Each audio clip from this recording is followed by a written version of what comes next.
اذان یہ تو اللہ کی ایک بہت بڑی اہم عبادت کی طرف بلاوا ہے۔ آپ جانتے ہیں نماز عبادات میں سب سے اہم عبادت ہے۔ رسول اللہ صلی اللہ علیہ وسلم کو اللہ نے عرش پہ بلا کر نماز کا تحفہ دیا، اور 50 نمازیں تھیں، اللہ نے 5 کر دی، فرمایا تم 5 پڑھو گے اجر تمہیں 50 کا ملے گا۔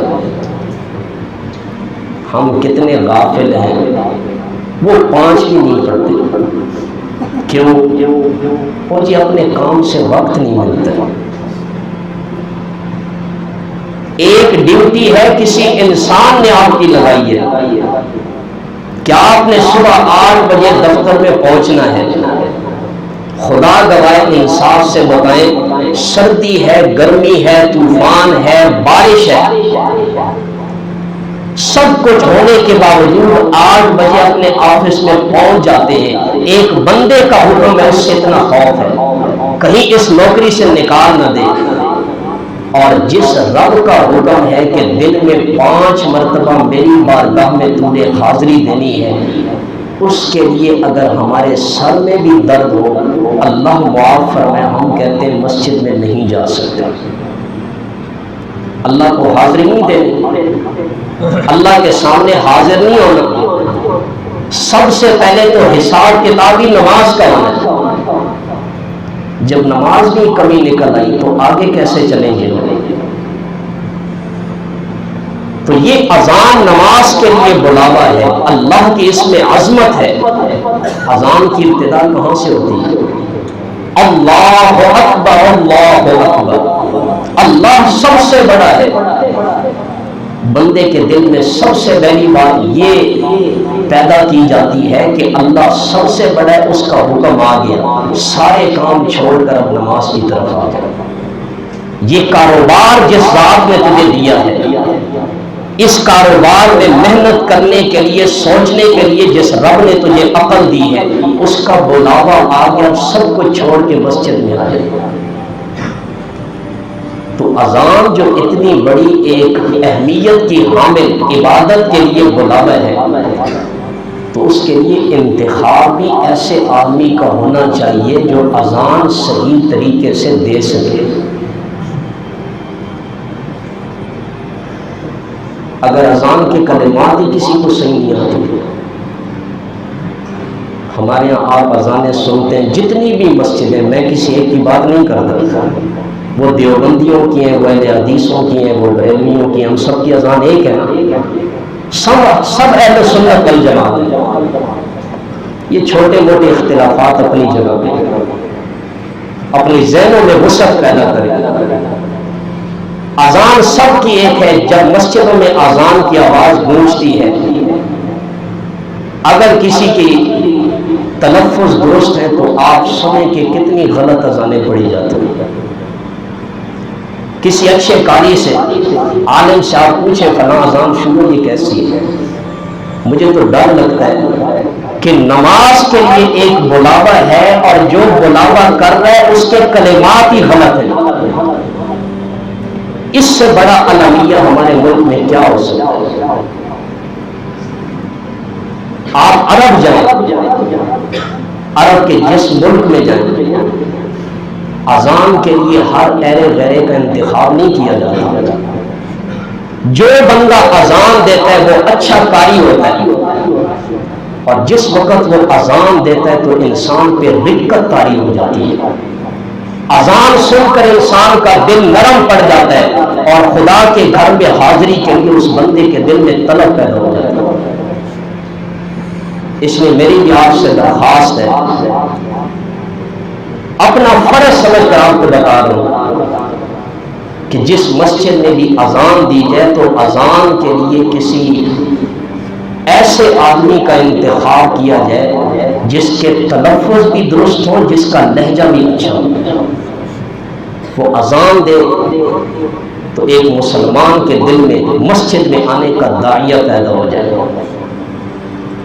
رسول اللہ صلی اللہ علیہ وسلم نے صحابہ کو ہدایات بھی دی ہیں، اذان تم نے کیسے دینی ہے۔ اگر اس کی اہمیت نہیں ہے تو حضور کبھی ہدایات دیتے؟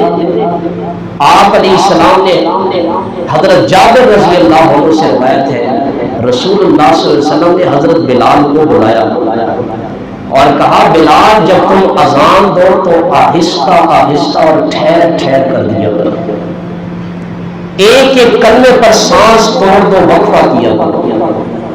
کیسے؟ اللہ اکبر اللہ اکبر۔ اب جب بندہ اس جملے کا جواب دے پھر اللہ اکبر اللہ اکبر،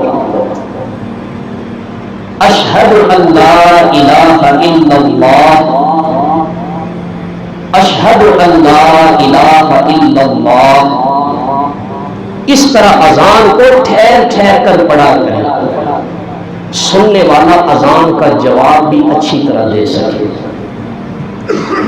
اور دوسری بات حضور نے فرمائی اقامت کو جلدی کہا کرو، اللہ اکبر اللہ اکبر اللہ اکبر اللہ اکبر، اشہد ان لا الہ الا اللہ، اشہد ان لا الہ الا اللہ۔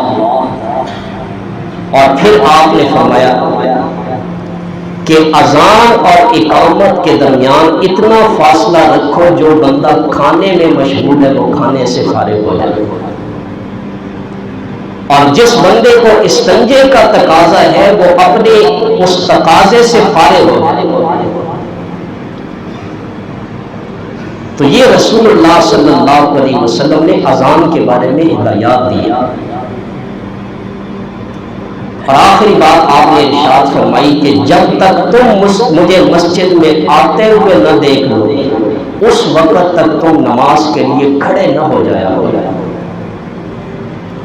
بعض اوقات صحابہ کرام حضور کی آواز سنتے کہ آپ آنے لگے، صحابہ پہلے سے صفوں میں کھڑے ہو جاتے تھے، حضور نے منع فرما دیا۔ کیوں؟ بلا وجہ تکلیف اٹھا رہے پہلے سے کھڑے تھے۔ حضور علیہ السلام یہ پسند نہیں کرتے تھے کہ میں ابھی وہاں سے آ رہا ہوں اور لوگ پہلے سے میرے لیے صفوں میں کھڑے ہیں۔ آپ علیہ السلام یہ تکلیف صحابہ کی برداشت نہیں کرتے تھے، اس لیے جب تک امام مصلی پہ نہ آئے تو اس سے پہلے نمازیوں کو یہ مناسب نہیں ہے کہ وہ پہلے کھڑے ہیں۔ یہ شرعی مسئلہ بتا رہا ہوں۔ تو اس لیے اذان کے لیے کسی اچھے مؤذن کا انتخاب کرنا چاہیے۔ باقی بھی تو نیکی کے کام ہیں، میں کسی پہ اعتراض نہیں کرتا، واللہ میں ایک دین کی بات بتا رہا ہوں۔ اگر کسی بزرگ نے نیکی کا کام کرنا ہے وہ مسجد میں آ کے قرآن کی تلاوت کرے، کتنی بڑی عبادت ہے۔ کسی نے نیکی کا کام کرنا ہے وہ مسجد میں آ کے دیکھے کہیں پہ کوئی چیز گری پڑی ہے مسجد صاف کر لے۔ کسی نے نیکی کرنی ہے وہ مسجد میں آ کے خادم کے ساتھ صفیں بچھا دے۔ کیا حیثیت کم ہو گئی؟ بہت سارے کام ہیں خدا کے گھر میں، خدا کی قسم چھوٹے سے چھوٹا عمل کرنا اللہ کے ہاں بہت بڑا عمل ہے، اس میں انسان کی کوئی حقارت نہیں ہے، لیکن جس کام کا ہمیں تجربہ نہیں ہے اس کام کے لیے ہم نہ جائیں۔